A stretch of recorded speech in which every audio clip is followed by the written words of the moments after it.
watching African Media 247. Ghana's about to rise beyond the line and to stay close. The press is free, the people know they are right and to stay close. My name is Kwame, the rap doctor, and you are on Africa Media 247. We are here 247. Allah.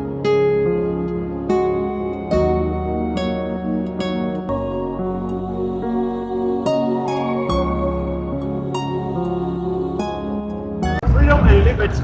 Dr. Martin Luther King, that's why his majesty Otumfuo Osei Tutu, the Asante Hene, all Memphis, Tennessee, from Memphis in May, or Hanama, or Bo, Dr. Martin Luther King, in museum.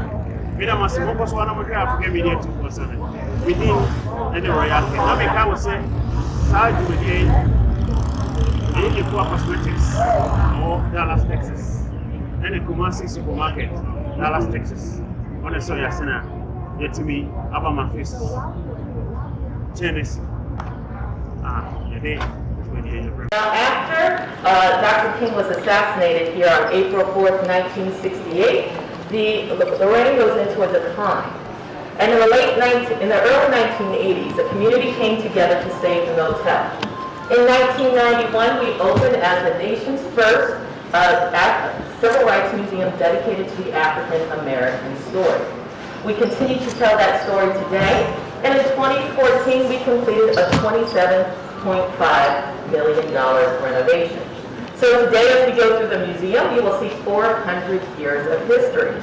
Behind me is the movement to overcome. If you take a look at this, you will see people struggling to reach the top. And if you take a look at the exterior of it, it is the shape, excuse me, sir, of the United States. The struggle symbolizes the struggle that African Americans have gone through in this country, and we haven't quite reached the top. A smaller version of this is provided for our Freedom Award winners, and we have provided that award since 1991. Our honorees have included Scott King, Nelson. Stick with your guides. There are other museum staff to support you and answer questions as we go along the way.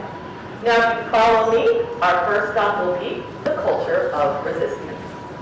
Very important that our visitors understand that in West Africa, as you all know, you guys have complex cultures, long histories, languages, traditions that were brought with those people. So a lot of Americans are under the impression that the Africans who were brought here were blank slates. And the story that we tell is they absolutely were not. We actually have records that indicate to us, in many cases, what were the preferred types of groups that were taken. And we know the Ashanti, for very specific types of work, were deliberately sought out. So we talk to our visitors about the resistance that happened from the struggle of the interior of West Africa to the coast.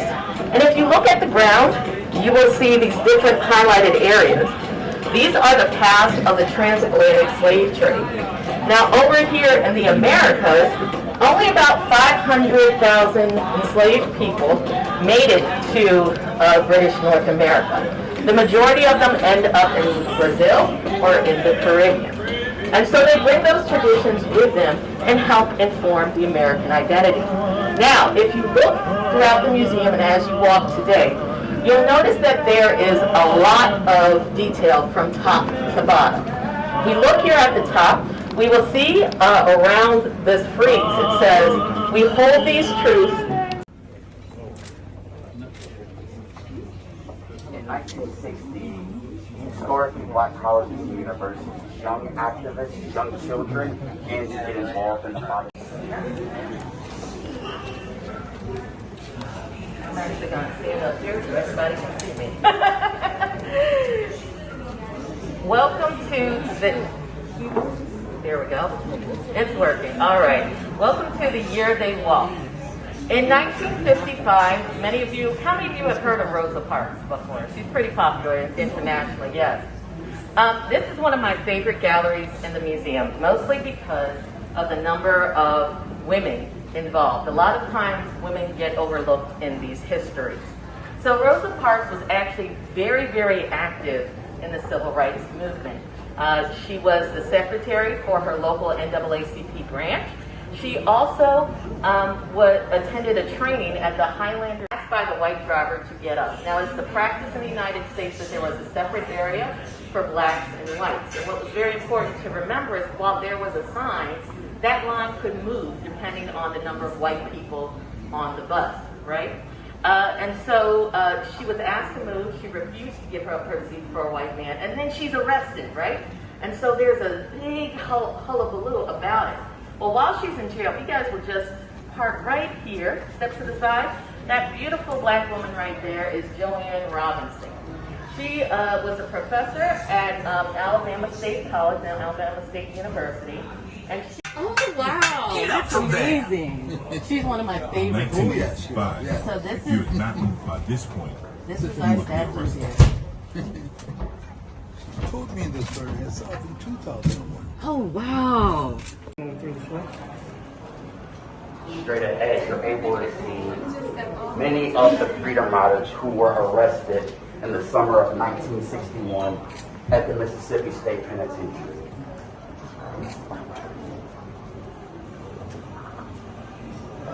The Reverend James Lawson, there's a young John Lewis who himself participated in the freedom rides in that summer. I want all of our visitors are. Otumfuo Osei Tutu, Otumfuo Osei we Dr. Martin Luther King Museum honum or Besinako Otumfuo Otumfuo so aba Memphis in Mea went to me in honum I was over now obesom now obebonsra our Dr. Martin Luther King and so mo Otumfuo why are there Otumfuo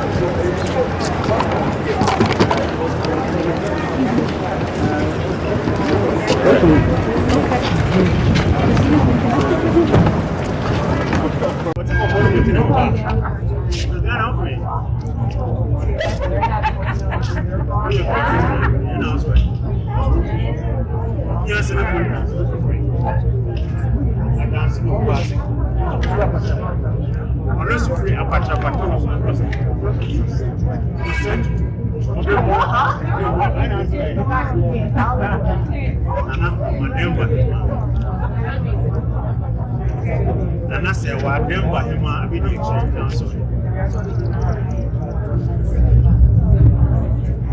Denver, Santiman, secretary, and we are from Memphis, Tennessee. I was so much and there were once I heard what Hanoma, I was so fall into me, into the field, I was so one of us, and I said, I will catch it.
And I must say,